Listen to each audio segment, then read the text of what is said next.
அடுத்து பாருங்க காபத்துல்லாவுடைய சாவிங்க க்ளோஸ் காட்டுங்க. இதுதான் காபத்துல்லாவுடைய சாவி. இந்த சாவியை தான் ரசூலுல்லாஹி ஸல்லல்லாஹு அலைஹி வஸல்லம் மக்காவிலிருந்து மதீனாவுக்கு ஹிஜ்ரத்து போறதுக்கு முன்னாடி காபாவில் 2 ரக்காத் நான் தொழுதுக்கிறேன் அப்படின்னு உஸ்மான் இப்னு மல்ஊன் அப்படின்னு அந்த காபாவுடைய காவலாளி ரசூலா கேட்டாங்க. அதெல்லாம் தர முடியாது, அவனுக்குள்ள அனுமதிக்க முடியாது அப்படின்னு ரசூலா எவ்வளவு கெஞ்சி கேட்டாங்க. அதெல்லாம் முடியாது, நீ போயிட்டு வரட்டாங்க.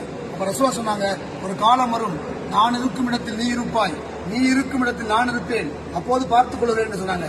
அப்படி ஒரு காலம் வந்தால் சூரியனே இருக்காது அப்படின்னு அப்படி நடக்கவே நடக்காது, நீ போய் வா என்று விரட்டினார்கள்.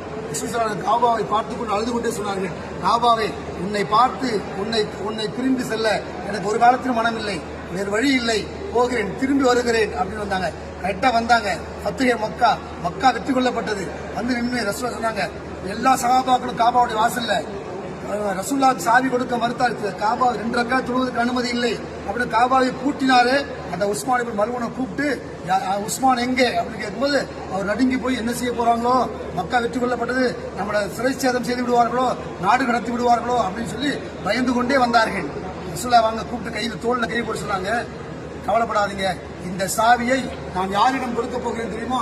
யார் எனக்கு சாவியை தரமாட்டேன்னு சொன்னா அதே அவரிடம் நான் கொடுத்து பரம்பரையாக கியாமத் நாள் வரை இந்த காபாவின் சாவி உங்கள் குடும்பத்திடம் தான் இருக்க வேண்டும் சொன்னாங்க.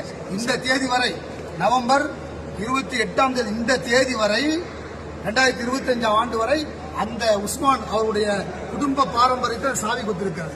அந்த சாவியை தான் நீங்க பார்த்துக் கொண்டிருக்கிறீங்க. மாஷா அல்லாஹ்.